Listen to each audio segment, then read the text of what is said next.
Good evening. So tonight we are going to talk about one of our movies that, hilariously, I watched at my bridal shower and bachelorette party. Yes. And we gotta combine those two.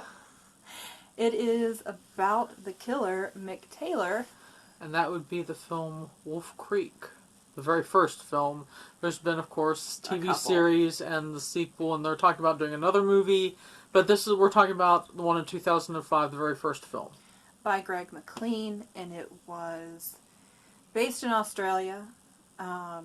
Based on two different Australian serial killers that they kind of merged together to have elements to create the persona of Mick Taylor. Yep.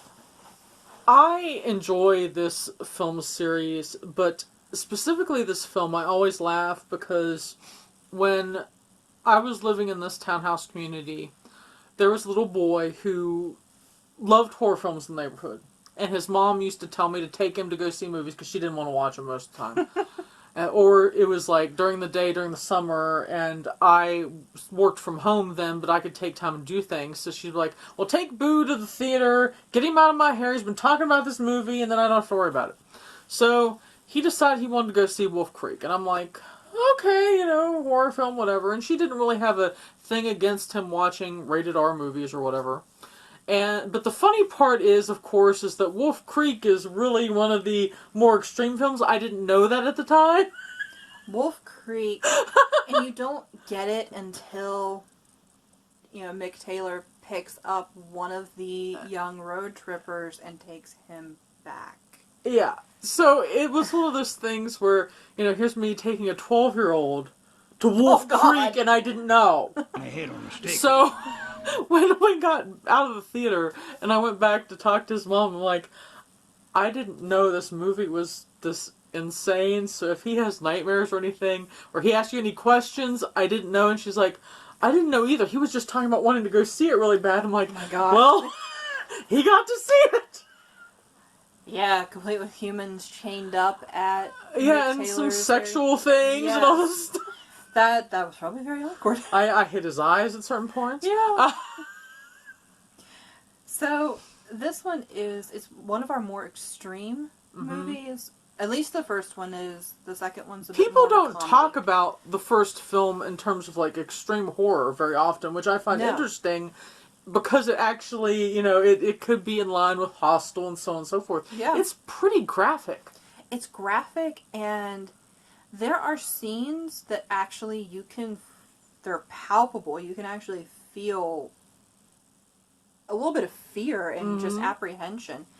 And you understand the ending so much better as to why it happened and why there's an element of truth to it. And, the director did a really good job of taking these real Australian serial killers and converting them into the character of Mick Taylor. Yes, I mean, he took some of the more extreme behaviors of these two Australian serial killers and put them into one person, which would be very frightening if Mick Taylor actually existed. Yeah, I mean, because not only is he brutal, but he's also very intelligent. He's intelligent, he's brutal, he has a psychotic sadism.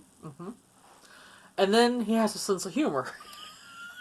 Yeah, and then it gets interspersed with, something completely ridiculous. You actually laugh, but it's that uncomfortable, laugh. I shouldn't be laughing at this, but I'm laughing right now. At this. So, really, I think what it was for me was just his kind of house and den and his killing field. And then it was a scene where the person gets away.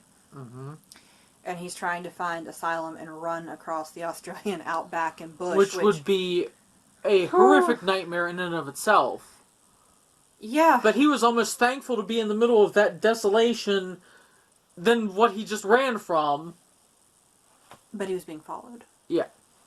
And followed very well. Like, this guy could track and hunt. Yes. And, there was no true escape. No. and the ending is not all wrapped up in a pretty bow. No.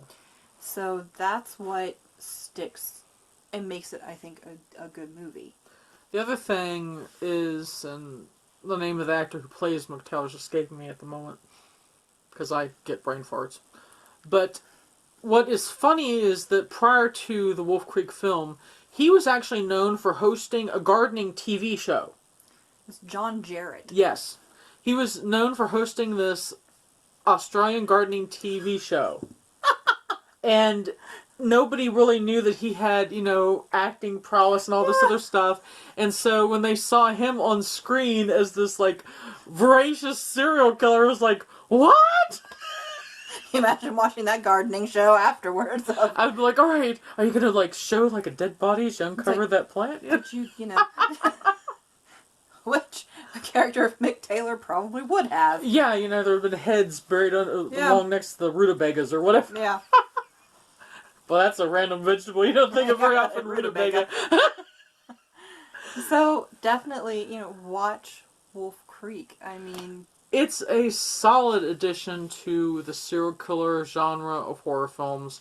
It is also unique in that it is so believable, even though it takes place in Australia, it's totally believable for it to happen in other parts of the world where hunting and tracking is a commonplace thing. Yeah. I mean, you can see it in the Midwest. Mm-hmm. You can see it in a lot of areas in the U.S. Yeah. And I think that, pulling from two actual serial killers gives it that realism. Yes, absolutely. So, it gives you a chance to kind of not only watch Wolf Creek, but go back if you have an interest in these cases in true crime. You can scoot back towards those Vining books and documentaries and things like that. So, comment down below with what your favorite scene that Mick Taylor has done on screen so far. Because we'd like to know. We'd like to know. So, until next time. See ya. Bye.